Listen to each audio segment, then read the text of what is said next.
नमस्कार दोस्तों, आज मैं खड़ा हूँ गर्दनी बाग हड़ताली मोड़।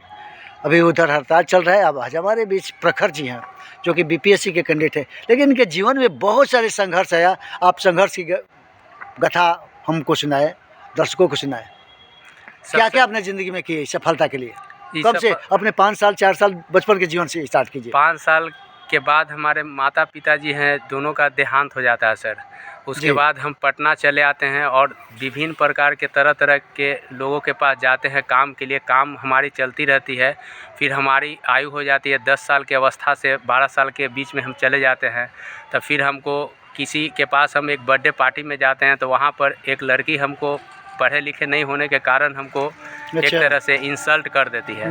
तो उसी बर्थडे पार्टी में ही हम संकल्प ले लेते हैं अपना कि हमको जीवन में हर हाल में हमको शिक्षित व्यक्ति बनना है और इससे ज़्यादा हमको डिग्री और तालीम को हासिल करना है। इसी के वजह से हमको बहुत वहाँ चोट लगा, हमको दिल में दर्द हुआ। उसी समय से हम क्या किए कि अलग अलग तरह से हम कभी एक्यूप्रेशर का सामान बेचने लगे रामदेव बाबा का, तो कभी इसका प्रोडक्ट, कभी कंपनी का, कभी वो कंपनी का, यहाँ तक कि ट्रैक्टर भी चलाएं। हाँ, ट्रैक्टर को भी चलाएं। ट्रैक्टर सीखे हुए थे? जी, ट्रैक्टर सीखे थे। बहुत संघर्ष करके उसके लिए भी हम बहुत ट्रेनिंग लिए। बहुत तरह के ड्राइवर भैया लोग हैं जो बड़ी हमको मदद किए, बहुत इज्जत सम्मान के साथ हमको सिखाएं। उसके बाद कार उर भी हम धीरे धीरे चलाने लगे, ऑटो रिक्शा, सब तरह के हम एक तरह से वाहन का हम ऑपरेटिंग कर लेते हैं अच्छे सिस्टम से। लेकिन हमारा पढ़ाई, मेरा लक्ष्य उद्देश्य यही था कि इसको हम रास्ता अपना जरिया नहीं बनाना चाहते थे। हमारा जरिया सिर्फ पढ़ाई था और इनकम का सोर्स के लिए हम इस तरह का विभिन्न प्रकार का हमने काम किया। तो हम जनरल कंपटीशन के फील्ड में 2022 से हम आ गए। लॉकडाउन हुआ था यूट्यूब के माध्यम से, और उसके बाद इससे पहले हम ग्रेजुएशन 2018 में एमए हम कर रहे थे राम लखन सिंह कॉलेज बख्तियारपुर से। अच्छा। एक बहुत ही एनर्जेटिक सब्जेक्ट हिस्ट्री ऑनर्स है सर। हाँ। और एक बहुत ही एनर्जेटिक और बहुत ही बढ़िया, जो आज के समाज में जैसे कंकर पत्थर इस संसार में समुद्र में तो ढेर गिरे हुए हैं, लेकिन हीरा तो बहुत गिने चुने लोगों के पास ही होता है, बहुत कम ही मिलते हैं, हीरे तो कम ही होते हैं। वैसा ही एक प्रिंसिपल हैं जो वर्तमान में भी एन कॉलेज के प्रिंसिपल हैं, प्रवीण कुमार। उन्होंने हमारा जब सब स्थिति को उन्होंने जाना, तो उन्होंने हमने धनराशि अपने प्रोफेसर की कमाई, उनके वेतन से, प्रिंसिपली के वेतन से भी उन्होंने दिया। बोला कि तुमको पैसे के लिए नहीं सोचना है, तुम आज ही से पढ़ाई लिखाई अपना कंपटीशन के क्षेत्र में बेटा मेहनत करो, अब पैसा के तुमको चिंता भी नहीं करना चाहिए। दुनिया किसी के पास, व्यक्ति के पास जाइएगा तो लोग वो बोलेंगे कि तुमने खाना खाया कि नहीं, चाय पिया कि नहीं, तुमने कॉफ़ी पिया कि नहीं, तुम ये किया कि नहीं, वो किया कि नहीं। लेकिन वो ऐसा व्यक्ति है, वो डायरेक्ट यही पूछेंगे पैसा है तुम्हारे पास कि नहीं, पैसा है कि नहीं तुम्हारे पास। अगर है और नहीं है तो तुरंत नहीं भी बोलिएगा कि पैसा है सर रहने दीजिए, तो भी वो निकाल के 2000-5000 रुपया दे देंगे। तो ऐसे परम पूजनीय एक तरह से वो हमारे एक पिता तुल्य हैं, एक हमारे अच्छे गुरु हैं, एक गाइडलाइनर है, वो मेरे लिए भगवान हैं।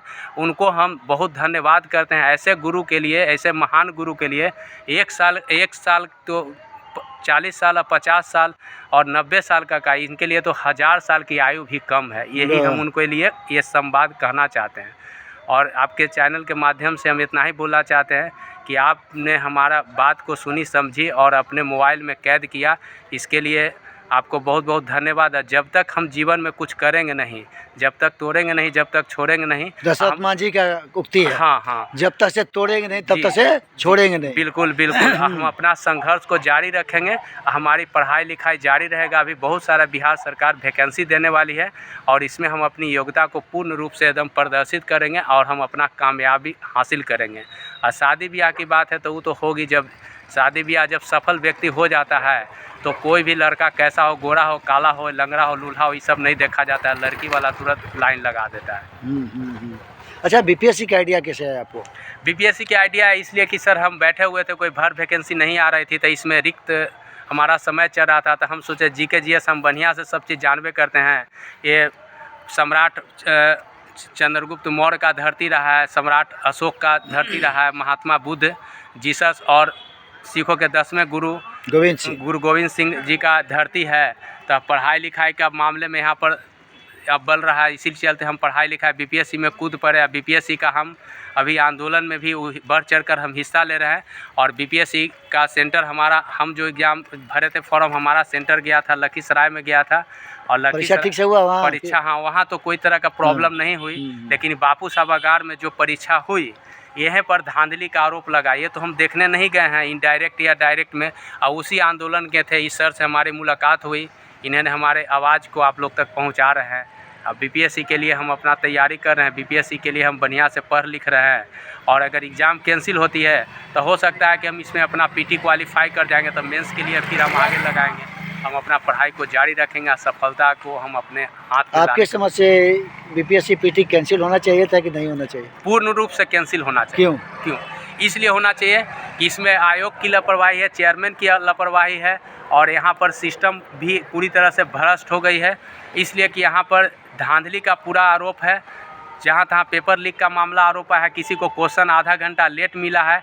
जब आप परीक्षा हॉल में जब एंट्री करते हैं तो आपको आधार कार्ड, आई कार्ड सब चेक करके एंट्री कराया जाता है, तो 2 मिनट के भी अगर समय विलम्ब होती है तो आपको एंट्री नहीं करवाया जाता है। लेकिन यहाँ तो क्वेश्चन है जो आधा घंटा लेट मिला है, तो इसका जवाबदेही कौन होगा? ये तो आयोग या चेयरमैन को देखना चाहिए। जो एग्ज़ाम वहाँ कंट्रोलर है, जो कंडक्ट करा है, उन पर ये जिम्मेवारी जाती है। और दूसरी बात, एक बात और भी है कि क्वेश्चन भी था, तो क्वेश्चन जो भी सुनने में आया है, हम तो देखे नहीं है, वो कार्बनाइज रहता है कॉपी, वो कार्बन कॉपी वहाँ OMR का सीट रहता है, जो उसको दिया जाता है, एक विद्यार्थी के पास रहता है, एक लेके चला जाता है, जो इन्विजिलेटर रहते हैं उनके हाथ में चला जाता है, सबमिट कर लिया जाता है। तो वो भी वहाँ सुनते हैं कि नहीं है था, वो लोग के जैसा मानना है, जैसे लोग बता रहे हैं जी। तो ये सब चीज़ है। आपके उज्जवल भविष्य की मैं कामना करता हूँ। आपका कठिन संघर्ष एक दिन रंग लाएगा। बहुत ऐसे हिंदुस्तान में या वर्ल्ड में व्यक्ति हुए हैं जो बहुत परिश्रम के साथ लड़ाई करते रहे, संघर्ष करते रहे, पढ़ते रहे, और एक दिन अव्वल नंबर पर होंगे।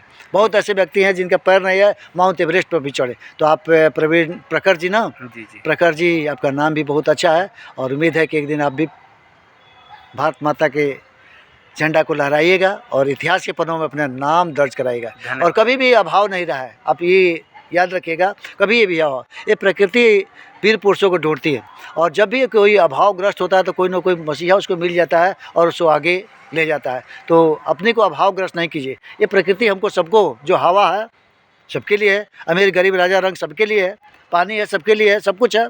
चलिए, कुछ विषम परिस्थिति आती है तो उससे घबराना नहीं है, कोई ना कोई आपको मिल जाएगा। तो बिहार नाउ के माध्यम से मैं आपको एक बार फिर से थैंक्स करना चाहता हूँ, आपके लिए बेस्ट ऑफ लक करना चाहता हूँ। और एक बार जब आप बीपीएससी क्वालिफाई कीजिएगा तो एक बार हम लोगों से भी मिलिएगा। बहुत कुछ मेरे बारे में भी बताइए, कैसा लगा, कैसे इंसान लगे? आप बहुत अच्छे इंसान हैं, बहुत एनर्जेटिक इंसान है सर। आपसे मिलजुल के बहुत अच्छा लगा, बातचीत करके अच्छा लगा। आप सभ्य व्यक्ति हैं, और भगवान से, ईश्वर से प्रार्थना करते हैं कि ये एनर्जी हमेशा आपके साथ बरकरार रहे। Thank you sir. बहुत बहुत धन्यवाद, शुक्रिया, आदाब, प्रणाम।